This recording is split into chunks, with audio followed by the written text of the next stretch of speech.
My name is Olson.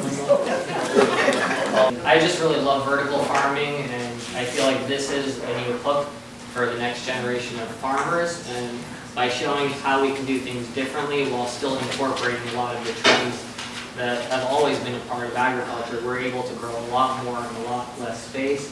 And bringing, I mentioned that we're working with Community Connections DC. I think the therapy around urban gardening is also a big thing to tout and helping connect us to our natural environments more.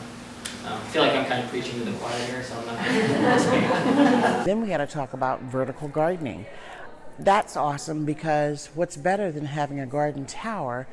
As an aging person, to me, having something that's up off the ground and beautiful, aesthetically pleasing, and can give back. He was focusing more on edible plantings. That's awesome. One thing we could all do is we could create a summer honeybee garden. This is going to be the wave of the future. We have gardens for people. We may have to have farming for honeybees, where we plant plants for their benefit. This is sweet white clover, and it's very popular with bees. It has two main bloom seasons with not so much right in the middle of summer, but it has some.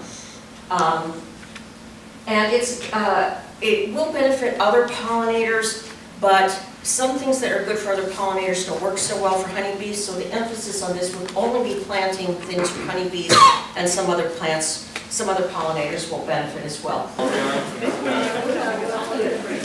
Seeds are the best way to start your garden party for the year. That's how I look at it.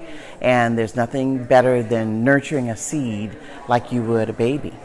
So you put this little morsel in the soil or in the soil mix, and you watch it get 2 petals and then 3 petals, and then voila, you've got a plant. That's awesome.